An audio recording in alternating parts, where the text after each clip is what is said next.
Welcome back to Real Ones on a Hill Media, where forgotten and neglected truths are unearthed.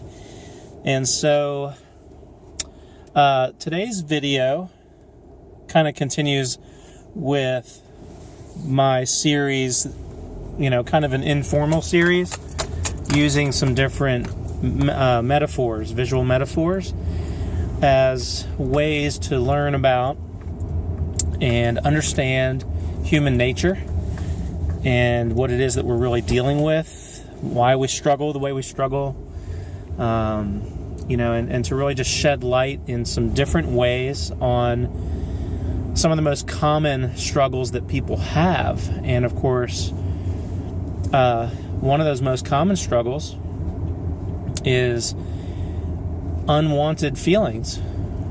And when I say unwanted, I'm including, depression and anxiety, feelings of worthlessness, shame, obviously excessive fearfulness about life. There's just a wide range of problem emotions that people wrestle with, and yet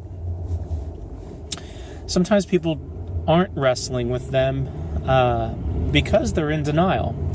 And so I'm not really sure what I'm going to label this video yet. Even as I'm talking, I haven't really decided yet. But it's probably going to have to do with denial. And so the importance of this is really, I think, pretty self-evident, but I'm just going to say it, If we're in denial about something, we are unable to make choices about it, or to apply resources to help address it, whatever the problem might be. We're obviously unable to participate with God in the process of renewal and healing and change. And so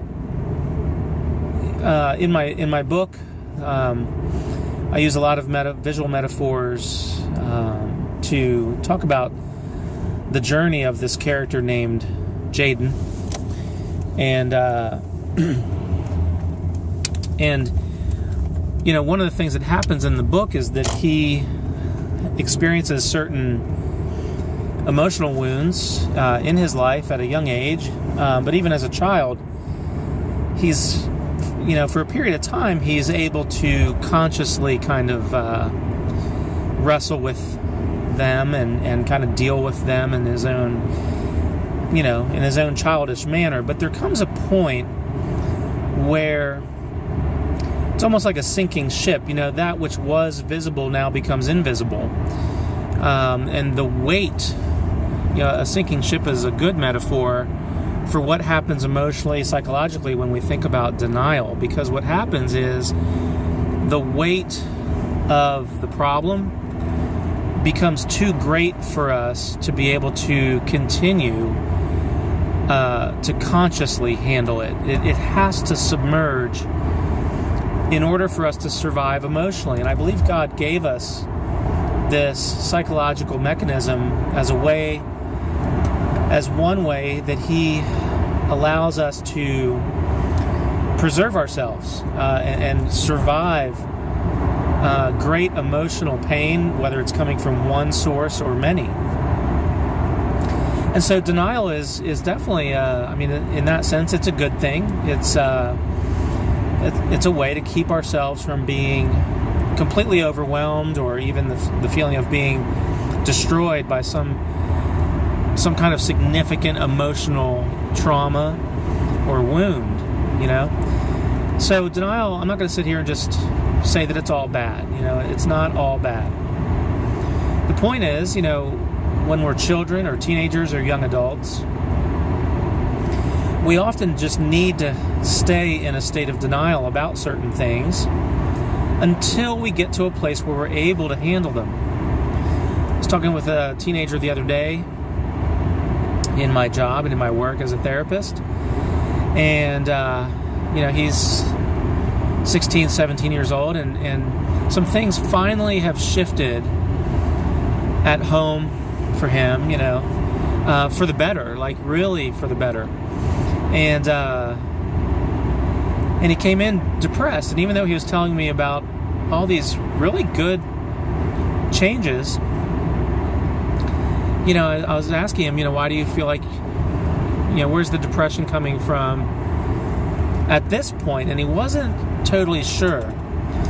But I said to him, I said it would make sense to me if when things were bad, you just had to keep your walls up and just stay in self-protection mode and just, keep your walls up and protect yourself and just be kind of numb, just to get through it all and kind of make it from day to day. I said, but now that things are better, I wonder if you're actually starting to feel, emotionally safe enough to actually let your walls down. And now you're just starting to feel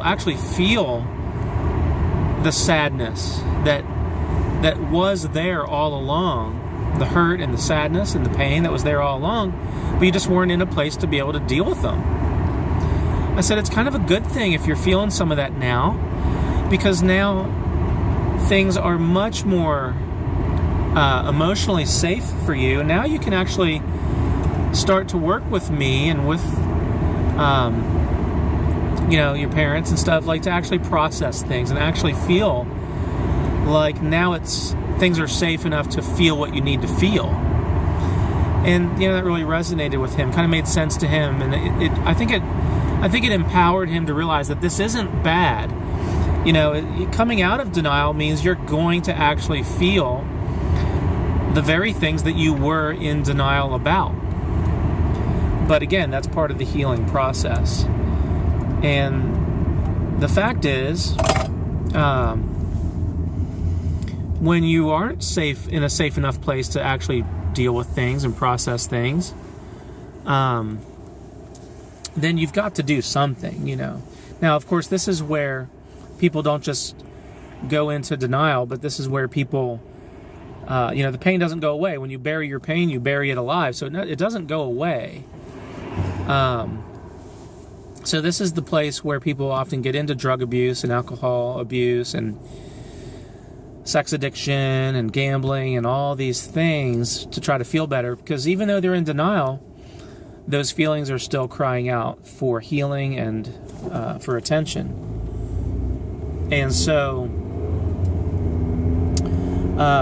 then when the person comes out of denial, now they're dealing with the reality of those hurts and those painful things.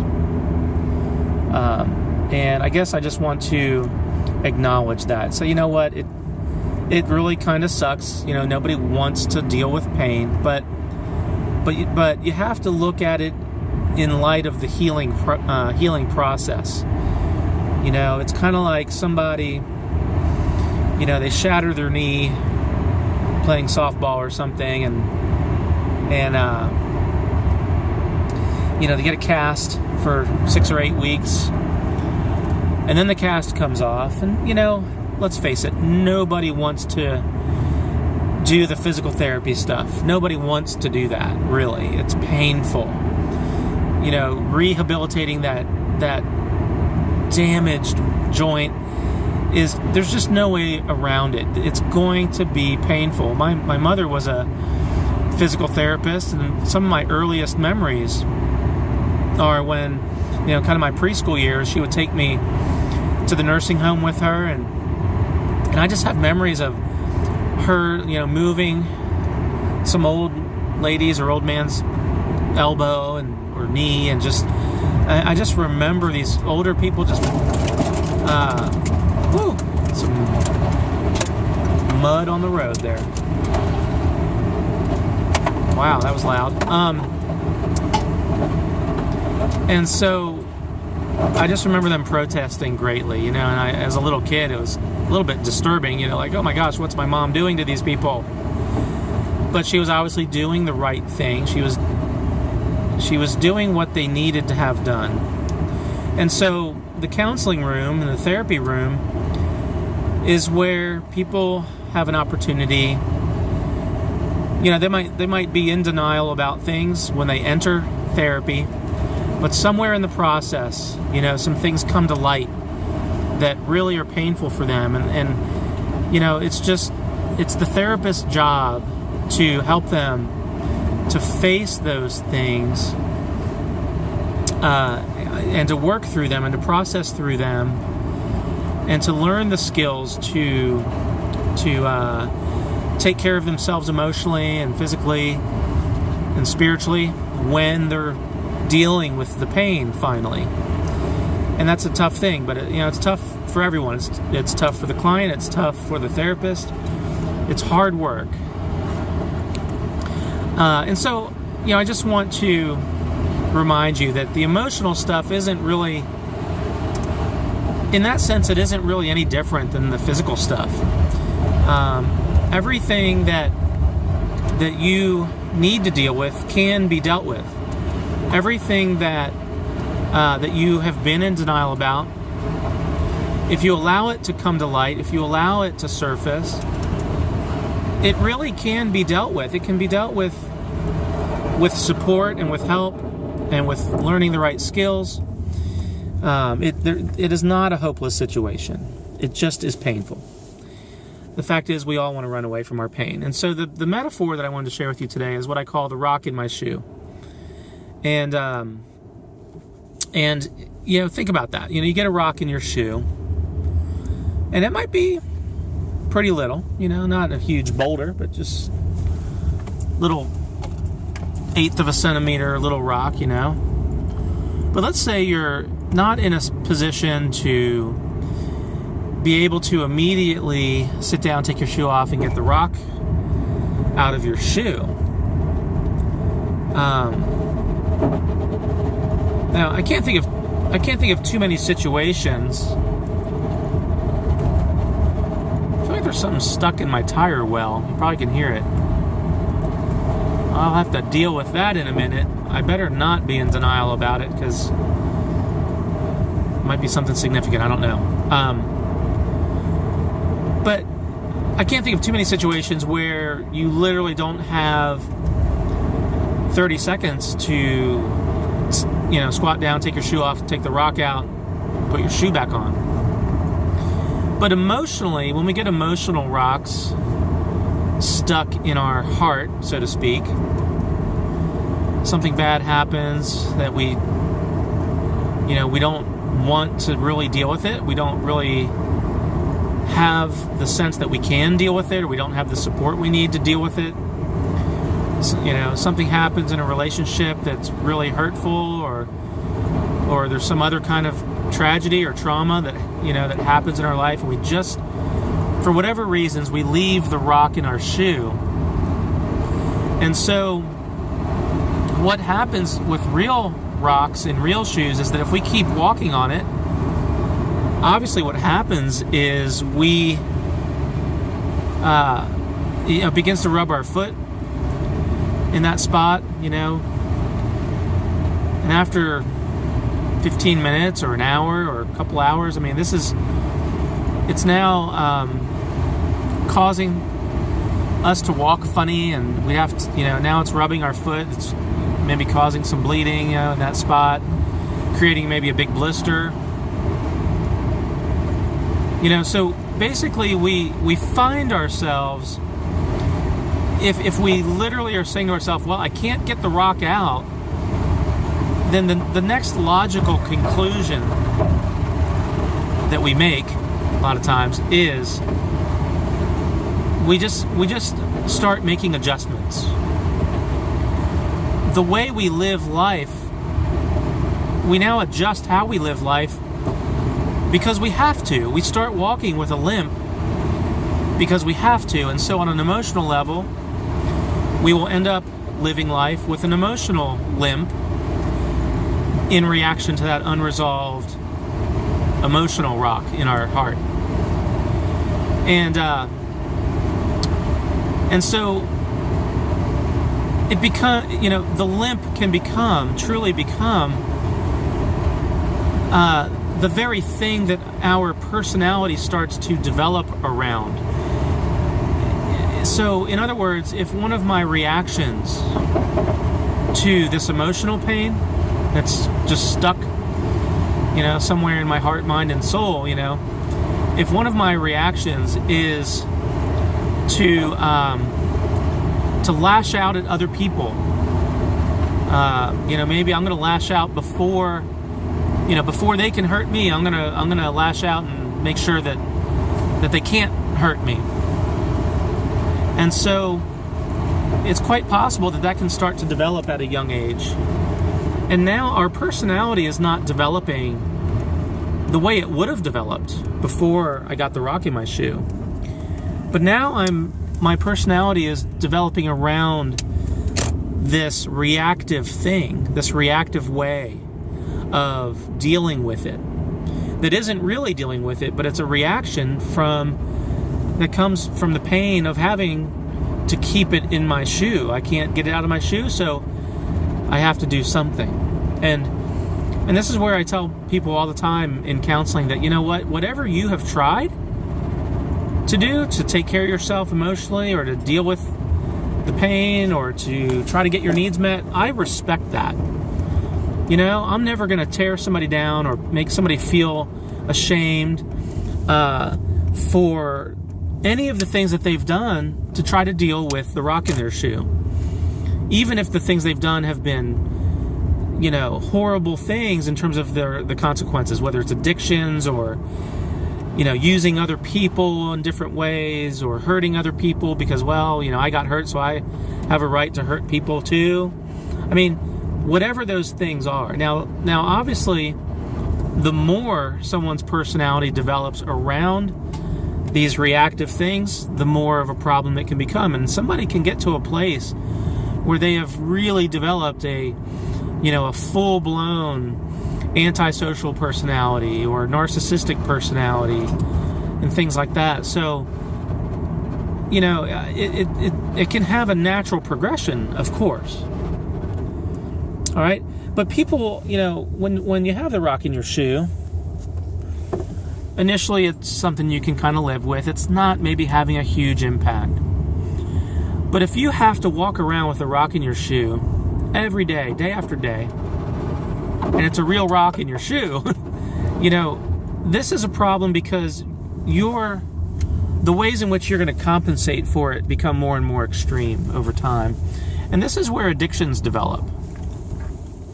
Because the unresolved pain of, say, some abuse event that happened, until that does get dealt with, when the person is ready, when the person is in a place where they're emotionally and physically safe enough to actually start dealing with it, well, until that day comes, the person is likely to turn to some kind of external thing or external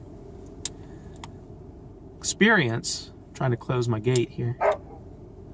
Come on. They're going to turn to something that isn't really bringing any healing to the problem, but it is going to mask the pain. So if you have a rock in your shoe day after day, you're probably going to start taking some Tylenol, taking some Advil. You're gonna start compensating for it in a way that kind of works for the moment. All right? But the next day, you're still walking on that rock. I can guarantee you that the tendency is going to be, now some people are better able than others for lots of reasons to resist. Hold on, the dog's barking. Shush. Go lay down. Go. Go. Go.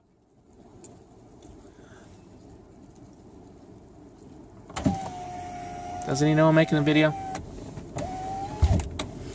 But some people are able to, not necessarily develop a full-blown addiction to something just because they may have some other healthy ways of dealing with the rock in their shoe and other resources and other supports. But some people don't have a whole lot of other resources and supports, and so they end up really, leaning fully on substances to change how they feel. So the person who takes Tylenol and Advil, maybe for a few days, pretty soon they're going to be taking, Tylenol with codeine, and you know what I'm saying? So it's going to very naturally and organically kind of develop without some other healthy supports and resources. It's going to develop into, now they're using stronger drugs to block out the pain from the rock in their shoe. And so, this is kind of, on an emotional level, this is why we need to understand that addictions, I did another video on this, talking about the problem with the medical, with looking at addictions as being nothing more than a medical problem. The fact is, it's the emotional problems that got planted in a person's heart usually through relationship pain, relationship-based rejection and trauma and pain. It's those things that really lie at the core of addictions. And it's not just what's going on in the body. We really have to address the spiritual and emotional part of all this and those core issues. So I'm going to pause here for a second and be back in a minute. All right, so let's continue with this metaphor, understanding the rock in my shoe, the emotional rock in my shoe. And so I think it's really important to acknowledge, I think in our culture today, we get so many negative messages, especially for men, about our emotional life. There's just so much ridicule and shaming that goes on in TV shows that we watch and movies about people just having normal emotions about things. Now, again, I am not here to set emotions up as being the most important thing. I did a video describing how emotions are like smoke alarms. And so we do have to understand times when our emotions are really leading us down a false path and an unhealthy path. So please watch that video in addition to this one. But there's so much shaming that I think it causes people to go into denial that much more quickly when they experience emotional pain for any reason. People just shut down because they automatically, and maybe in some cases it's true, that if they were to really try to deal with their feelings, with friends and family, that they would get shot down and kind of be sent the message, well, just suck it up and pull yourself up by your emotional bootstraps and move on. And so it's kind of the blind leading the blind. People in denial are going to tend to tell other people to be in denial. And so it perpetuates that culture. But the fact is, God made us in his image, and God feels things. God experiences, obviously a wide range of emotions himself, and he created us with that capacity. And it's one of the ways that we are able to connect and have a bond with others and with him. I've been to churches where it's all emotion. That's not good. I've been to churches where it's all intellect, and that's equally not healthy either. But I do believe, when you think about little children, if you're sitting here and all of a sudden a little child comes into the room and they're crying about something, obviously it's something childish a lot of times. But my point is, children, before they're taught to go into denial and before they are given the message that it's just better to shut down and hide all that stuff, they're going to express their feelings, and they express their feelings sometimes in a very cute and entertaining way. And as adults, we almost like, wow, that's a little bit excessive, but aren't they cute? It makes us uncomfortable because we've actually bought into the lie that emotions are bad and we should stuff them down at all costs and not let anyone see them, and certainly not talk about them or process them in any meaningful way.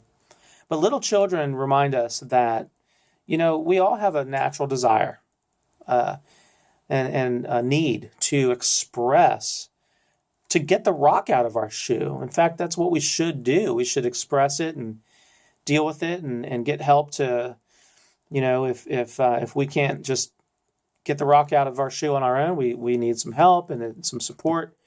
And so we have a desire to express, deal with, process, and find healing pretty quickly for our pain.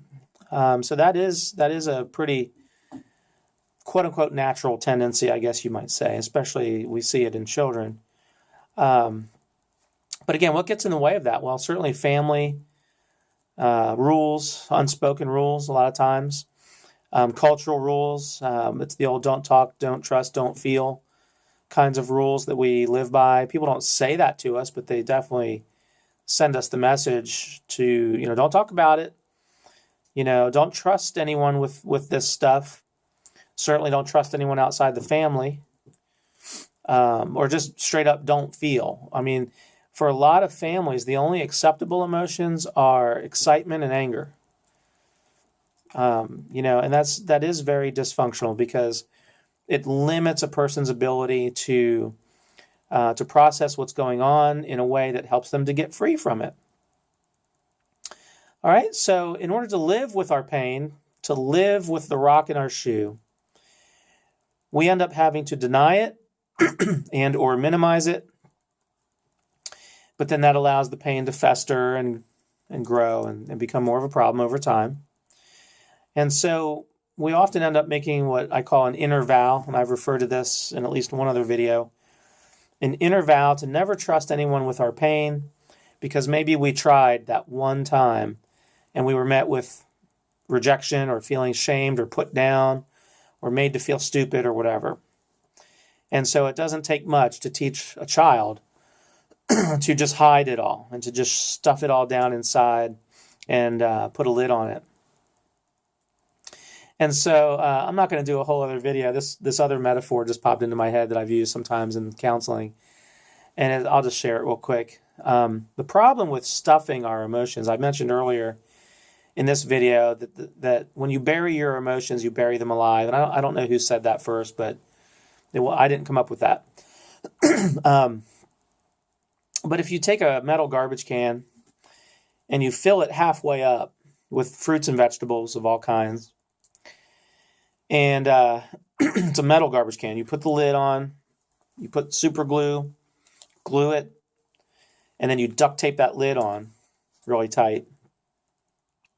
But you put that garbage can out in the Arizona desert in the middle of July for a couple days, a week, maybe longer. What's going to happen?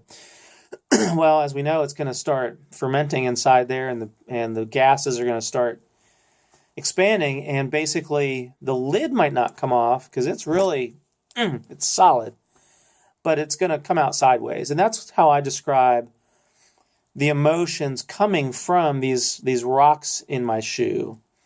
Eventually they're going to come out sideways. And that's, again, sometimes that's where we see addictions developing. Or it can just be explosive anger that doesn't... Whenever someone has explosive anger that is way bigger than the situation in the present calls for, you can almost always be pretty sure that explosive anger is really coming from an emotional rock in their shoe that has never been dealt with. It just festers and grows. And then the heat, the desert heat represents just different triggers and different pressures from life. And so eventually it's gonna cause that thing to blow. And so that's why it's so important to, as soon as possible, to come out of denial and say, yep, there's a rock in my shoe, and here's what it is. Here's what happened, and here's how it, and get some help with it. And sometimes it requires therapy. But the other thing that happens when these emotional rocks are just kind of stuck there and are just festering over time is that, I mentioned how our personality can now develop around our reactions to the pain. And so someone who was formerly a a loving and easygoing and laid back kind of chill person, because of the unresolved emotional rocks, they can become full of false pride and bitterness and hatred and anger and jealousy. They tend to blame other people, and they're going to get you before you can get them. They often have control issues, power and control issues. They can be very self-righteous and judgmental, and kind of set themselves up as the best thing since sliced bread, and all these reactions to the rock in their shoe. Over time, these things develop because that rock is becoming more and more abrasive, even as it remains under the surface, and even as like I said, the sinking ship, even though it's still on the bottom of the ocean floor, it's still festering and driving a lot of reactive personality traits and behaviors and attitudes. Okay, so again, this all sets two things into motion. And so the first thing we talked about was medicating, self-medicating. We will self-medicate the pain that we are in denial of. And that's why people get so angry who are struggling with an addiction or the development of an addiction, and other people try to call them on it and try to help them. And this is why they get so angry, is because they really feel accused of something that they are in, of something that doesn't exist. It's not that somebody is saying to them, well, I think you're developing an addiction because of how your aunt treated you when you were 6 years old.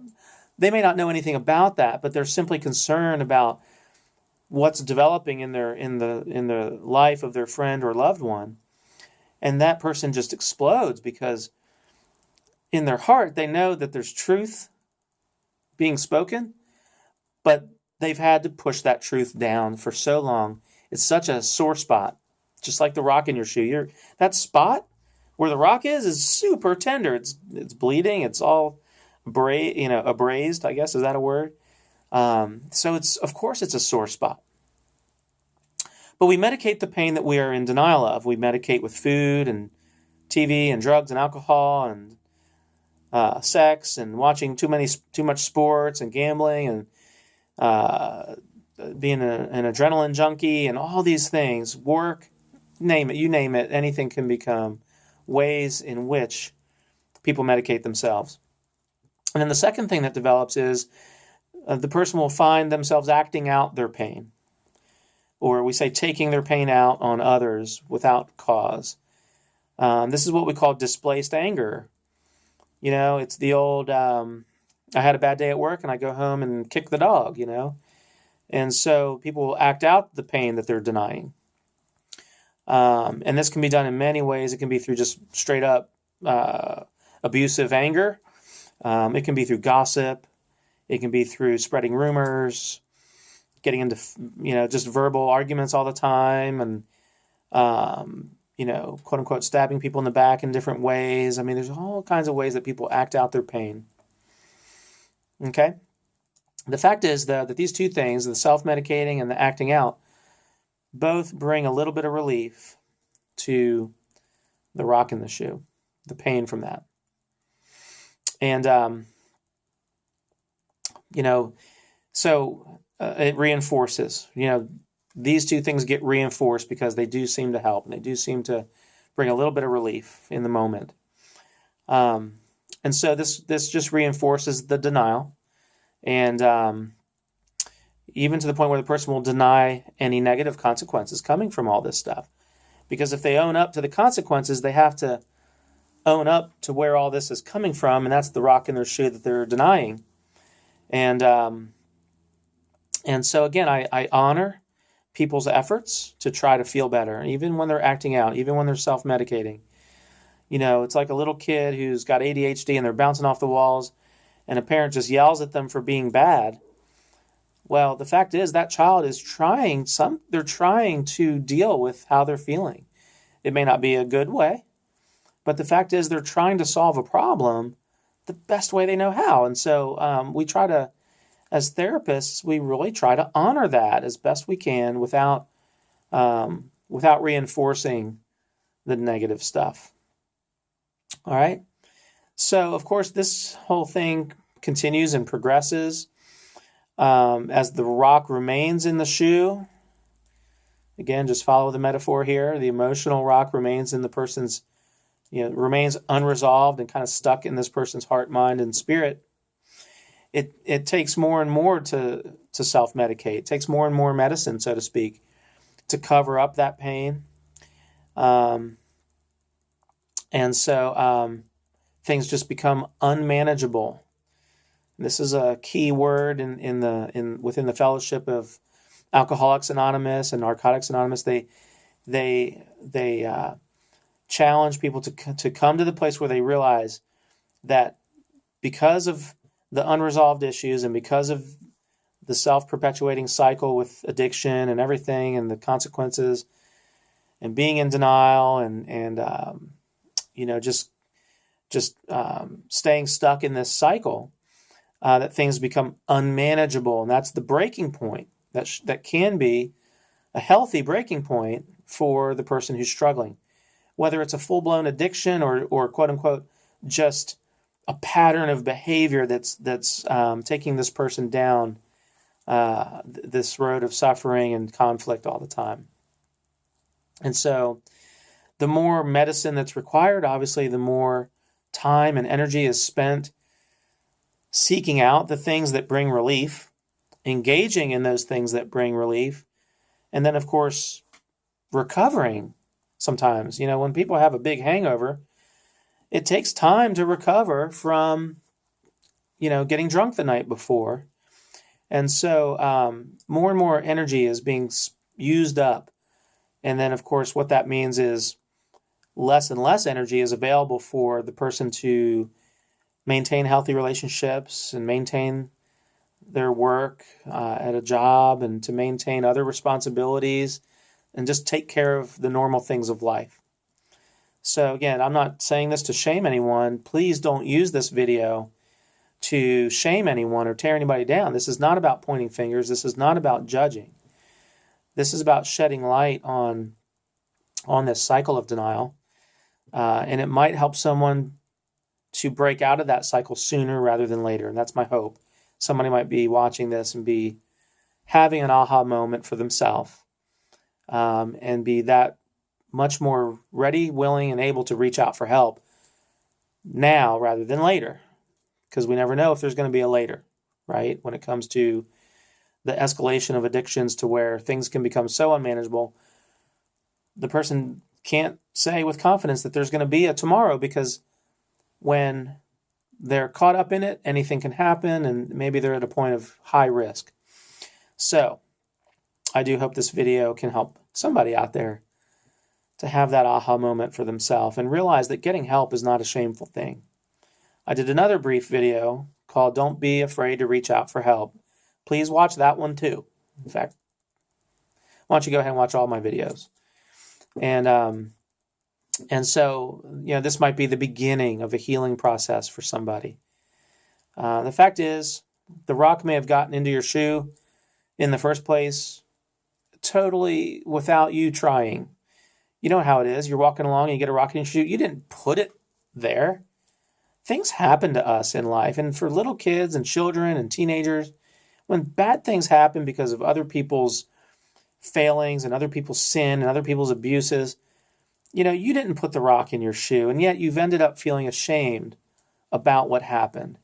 This is typical with sexual abuse, especially, where the person who's committing the sin is blaming the victim. And so that's just a typical thing that abusers often do, because they're not going to take responsibility. They've got rocks in their shoe that they never dealt with.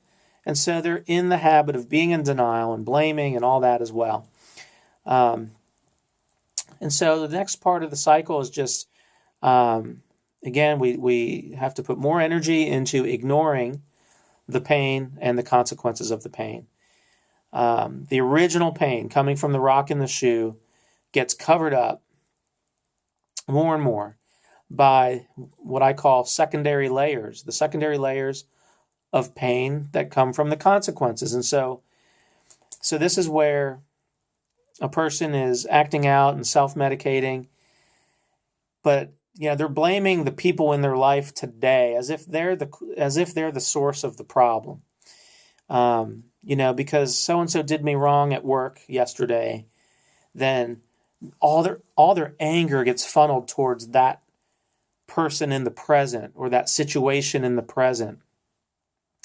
And those are secondary layers of pain, because maybe the boss did chew the person out because maybe they have been neglecting their job responsibilities, because they have been spending so much energy self-medicating and acting out and all these other things.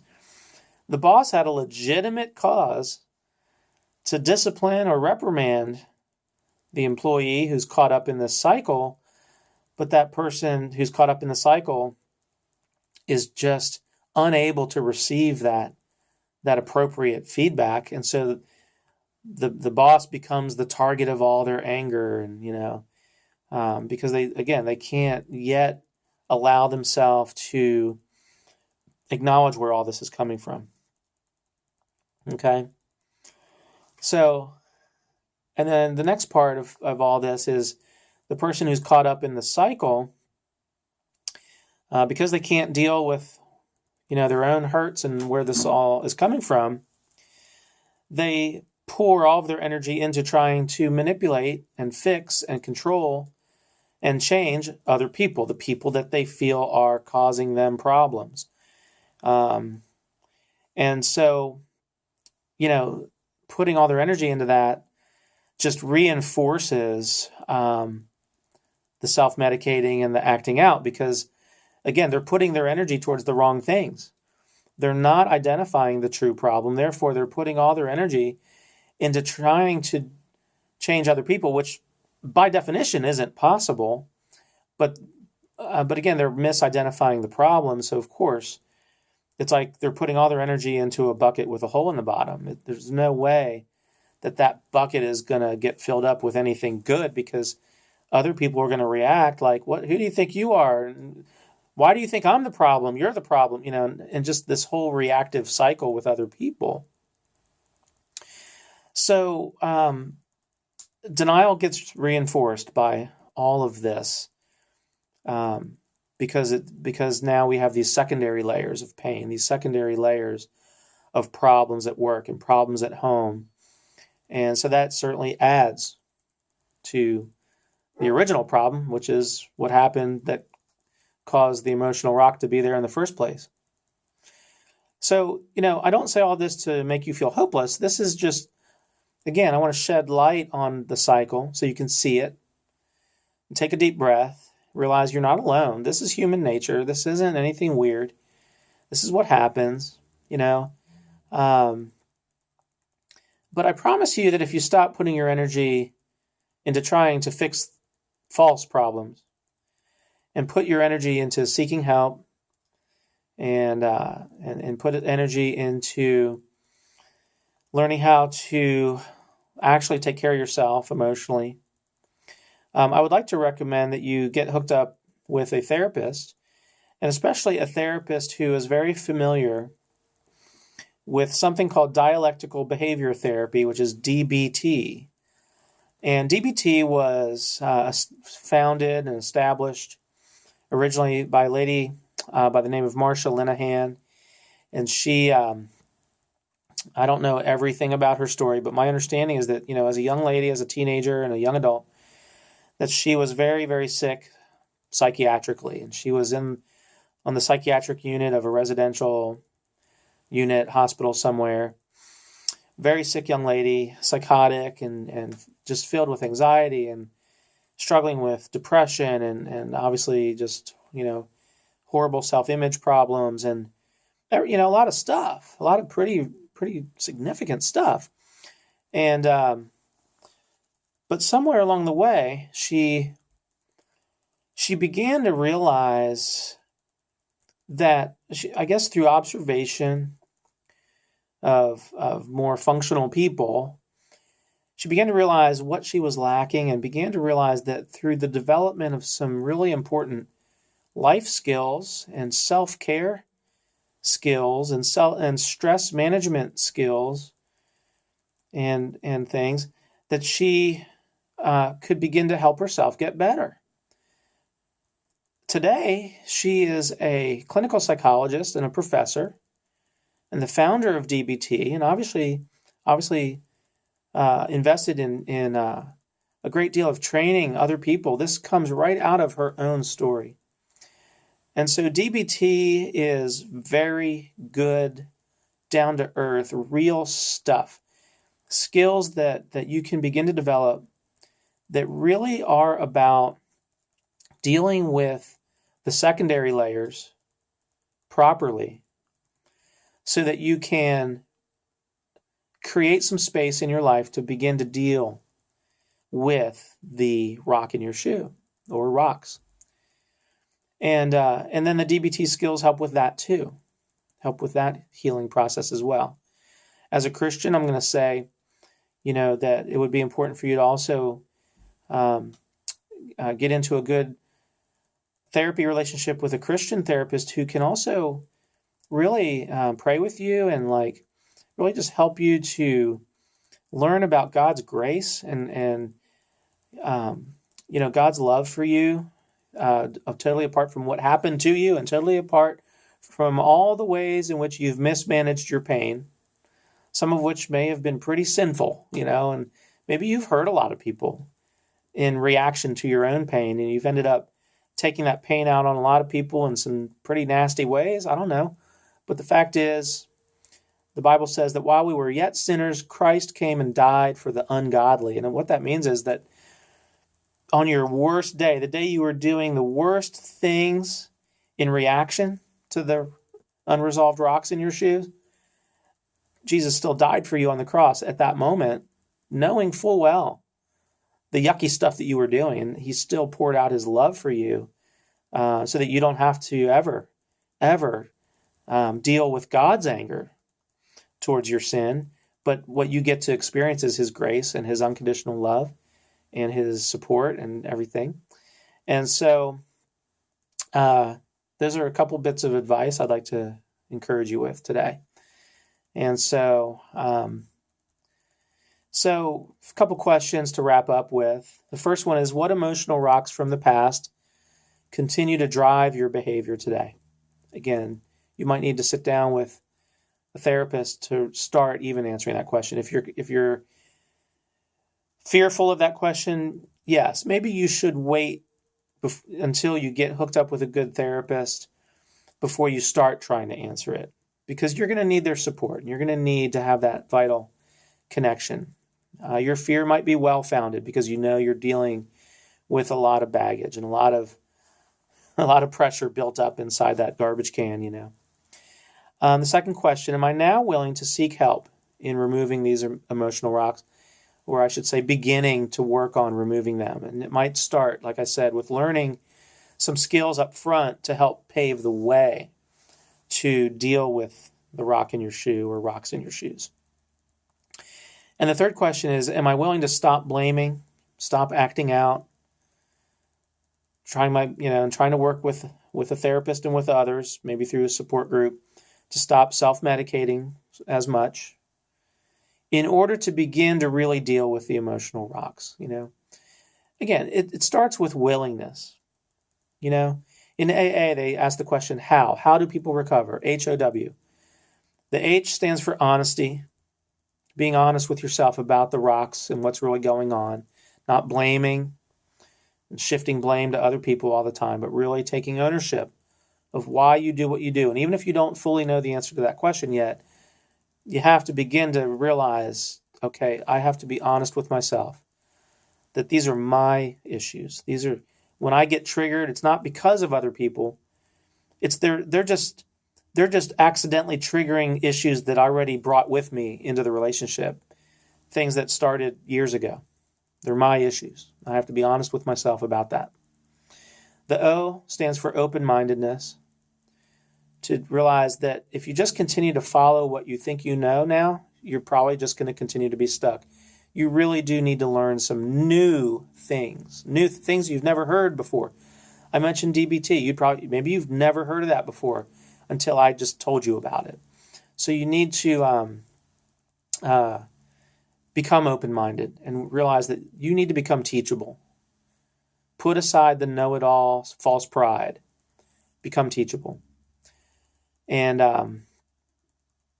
And the third thing is W, which is willingness. Willingness to take some steps, one at a time, day by day. Willingness to try and fail and try again. And in the failing, continue to reach out for help, because you may need to try the same thing again, but just try it again, And so it's the HOW of how do people get well. God loves you as well, and when you reach out to him, you're not going to feel close to God right away when you've had all this stuff going on. You're going to feel shame and guilt, of course. But I invite you to make sure that you include the Lord in your healing as at the center of your healing, even though your feelings don't match up yet, and you don't have maybe any real strong sense of faith even yet. But just let your therapist start including God for you, or let a pastor or a family member or someone start praying with you. Start including God before you're ready to include God, and that can make a huge difference as well. So, all right. Thanks for listening. Hope this is helpful to you. And don't forget to subscribe and like and share. None of my videos, none of them are designed to put anyone down or shame anybody or point fingers or anything like that. So I want them to be shareable, even though they might be hard to hear at times and a little bit difficult to process.